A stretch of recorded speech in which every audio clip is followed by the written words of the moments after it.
आणि आता बातम्यांचा वेगवान आढावा. 25 मिनिटात 50 बातम्या.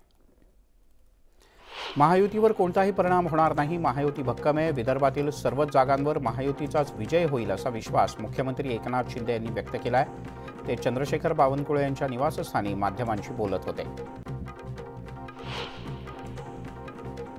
शरद पवार यांनी अजित पवार यांच्यावर नाव न घेता टीका केली. अजित पवार चुकीच्या रस्त्यावर गेले आहेत.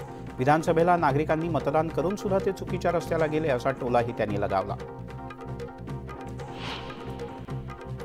विरोधकांनी सांगितलं माझं वय 84 झालं, त्यांनी माझं वय काढू नये. मी तुम्हाला काय बघितलंय माझा असा सवाल शरद पवार यांनी केलाय. तर मी थांबणार नाही. माझ्या श्वासात श्वास असेपर्यंत तुमच्यासाठी काम करेन असं वक्तव्य शरद पवार यांनी केलं.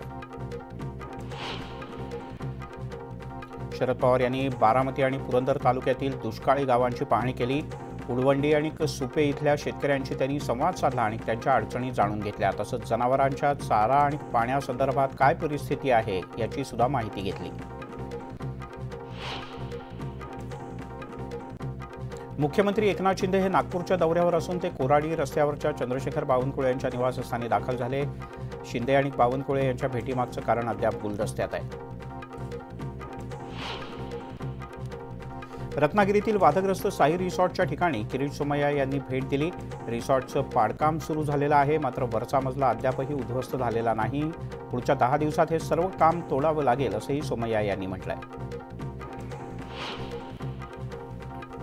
मावळ लोकसभा क्षेत्रातील महाविकास आघाडीचे उमेदवार संजोग वाघेरे यांनी मतदारांना एक धक्कादायक आवाहन केलं. जे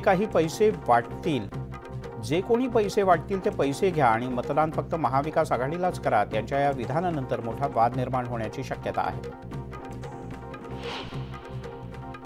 मनसेच्या गुढीपाडव्याच्या मेळाव्यासाठी जोरदार तयारी सुरू आहे. अशातच आता धर्मांध नव्हे तर धर्माभिमानी हिंदुत्वासाठी असे बॅनर्स मेळाव्याच्या प्रवेशद्वारावर लावण्यात आले आहेत. यावेळेला राज ठाकरे यांची भूमिका काय असणार याकडे सगळ्यांचं लक्ष लागलंय.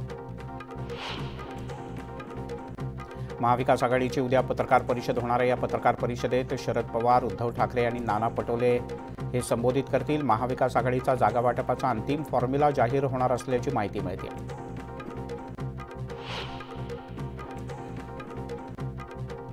महाविकास आघाडीत सांगलीच्या जागेचा तिढा अद्याप सुटलेला नाही. त्यामुळे काही टोकाची भूमिका कोणीही घेऊ नये आणि नाना पटोले बोलले तसा मार्ग काढू असं वक्तव्य विजय वडेट्टीवार यांनी केलंय. तर संजय राऊत यांनी आघाडीचा धर्म पाळताना सामंजस्याची भूमिका ठेवावी असा सल्लाही संजय राऊत यांनी दिला.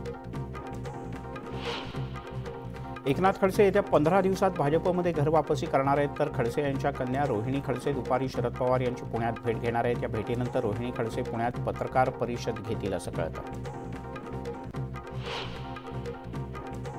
तब्बल 10 वर्षांनी पंतप्रधान नरेंद्र मोदी चंद्रपूरच्या दौऱ्यावर आहेत. सुधीर मुनगंटीवार यांच्या प्रचारासाठी नरेंद्र मोदी यांची चंद्रपुरात सभा होईल. चंद्रपूर, वणी, अरणी या लोकसभा मतदारसंघांच्या भागांकडे राज्याचं लक्ष आहे. भाजपच्या ताब्यात असलेला हा मतदारसंघ 2019च्या निवडणुकीत काँग्रेसकडे गेला. त्यामुळे मुनगंटीवार यांच्यासाठी ही सभा महत्त्वाची आहे. पंतप्रधान मोदी म्हणाले की मी शरद पवार यांचं बोट धरून शिकलो, पण त्यांची आताची भूमिका वेगळी आहे. कोणी काही विरोधात बोललं की त्याच्यावर कारवाई करायची, त्यांना तुरुंगात टाकायचं एवढंच सुरू आहे असं म्हणत शरद पवार यांनी मोदींवर निशाणा साधला.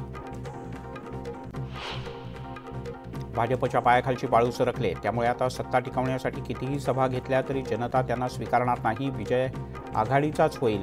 लोक त्यांच्या सभा ऐकतील, मात्र मतदान करणार नाहीत असा विश्वास वडेट्टीवार यांनी व्यक्त केला.